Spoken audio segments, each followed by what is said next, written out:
The Middle East, the world's powder keg, has never truly slept.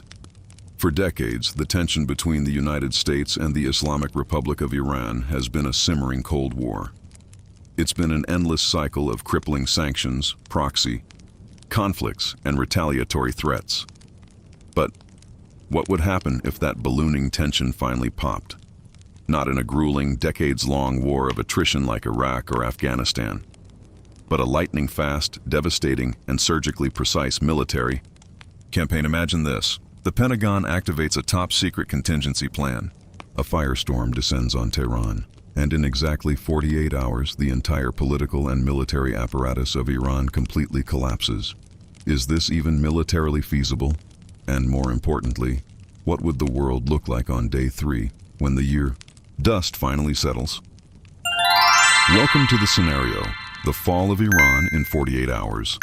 To defeat a country 4 times the size of Germany, with punishing mountainous terrain in just 2 days, the United States cannot rely on ground troops. Sending a massive army across the border would be strategic suicide in terms of time and human life. Instead, Washington would have to deploy a strategy of paralyzing the nation's nervous system, a flawless, lethal combination of cyber warfare and unconventional airstrikes. For the first 6 hours, darkness falls. There are no opening shots. Instead, a massive, coordinated cyber attack strikes the heart of Iran's national power grid, telecommunications, and broadcasting systems. Operating systems managing critical infrastructure freeze. Air defense radar screens suddenly go to white. Noise. The internet is completely severed. A nation of 90 million people is instantly plunged into darkness, chaos, and total isolation from the outside world. The Iranian military is cut off from high command, sparking widespread panic. From hours 6 to 24, with Iran effectively blinded, the storm arrives from the sky. Thousands of Tomahawk cruise missiles launch from submarines and destroyers, lurking in the Persian Gulf, tearing through the night sky. Simultaneously, B-2 Spirit and B-21 Raider stealth bombers silently breach the airspace, dropping massive tens of thousands of pound bunker-buster bombs on top-secret nuclear facilities like Natanz and Fordo. The Pentagon's target is not to level cities or harm civilians. Their objective is the absolute eradication of fighting capacity. High command centers, bases of the Islamic Revolutionary Guard Corps, and every ballistic missile depot they can find. Iran's leadership structure is entirely severed from its frontline combat units. Entering the final 24 hours, the U.S. deploys swarms of drones and special operations forces to hunt down and neutralize mobile missile launchers before Iran can react and choke off the Strait of Hormuz. With no chain of command and no radar to guide them, Iran's massive armed forces fracture into small, disoriented pockets, rendered useless against the U.S. intelligence network. By the end of day 2, the government collapses.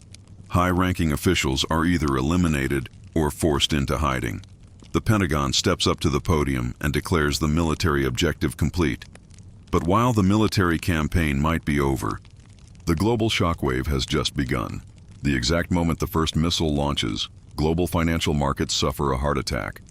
Even if the U.S. successfully prevents Iran from closing the Strait of Hormuz, the vital maritime artery where 20% of the world's oil flows, sheer market panic will drive crude oil to record highs. Prices could easily blast past $150, hitting $200 a barrel in a matter of days. Global inflation, already a fragile, overinflated balloon, officially detonates. Shipping costs skyrocket, dragging the price of food and essential goods up with them worldwide. Economies heavily dependent on Middle Eastern oil, like China, Japan, and India, will bleed trillions of dollars in economic damage. A 48-hour American war, ironically, deals a devastating blow to the wallets of everyday Americans and their Western allies. On the geopolitical chessboard, the collapse of a regional powerhouse like Iran triggers a domino effect that reshapes the world order. In the Middle East, Israel and Saudi Arabia, Iran's sworn adversaries, might breathe a brief sigh of relief, but that joy will be incredibly short-lived. Stripped of their biggest sponsor, proxy militias like Hezbollah in Lebanon, Hamas in Gaza, and the Houthis in Yemen will act like cornered animals. With nothing left to lose, they will unleash their remaining arsenals on Israel, Saudi oil refineries, and U.S. bases in sheer retaliation. A total regional war might not break out, but dozens of bloody fragmented conflicts will erupt across the map, turning the Middle East into an absolute inferno. As for Russia and China, these two superpowers will not sit idly by while the U.S. flexes its military might and overthrows a sovereign government. While it's highly unlikely they would intervene militarily to save Iran in such a tight 48-hour window, their diplomatic and strategic retaliation will be fierce. China just lost a crucial strategic partner and a major supplier of cheap energy. Russia lost a vital ally in pushing back against the West. This shock will instantly erase any remaining hesitation, forcing Beijing and Moscow into a tighter military alliance than ever before. It's highly probable they will ramp up pressure on Taiwan or expand hostilities in Eastern Europe as payback for America's overreach in the Middle East, pushing the world right to the brink of World War III. But the real phantom of this war lies in the burning ruins of Iran itself. Americans thought they had won in Iraq in 2003 in just a few short weeks. That bitter lesson remains just as relevant today. Toppling a government is the easy part. Managing the massive power vacuum it leaves behind is a near impossible task. Iran is not a simple state. It is a highly complex nation with thousands of years of history, 90 million people, and deep ethnic and religious diversity. When the central government collapses, the country risks shattering into pieces. Armed factions and separatist groups will rise up to violently claim power. A brutal civil war is almost inevitable. When that happens, millions of desperate Iranian refugees will flood into neighboring countries like Turkey, Iraq, and Pakistan, or attempt perilous sea crossings. It will spark the worst humanitarian crisis of the 21st century, shaking the social welfare systems of Europe to their core. Can the U.S. military just proudly pack their bags and go home after 48 hours? Absolutely not. They will be dragged right back into the quagmire of nation building, dealing with brutal urban guerrilla warfare and new terrorist factions rising from the ashes.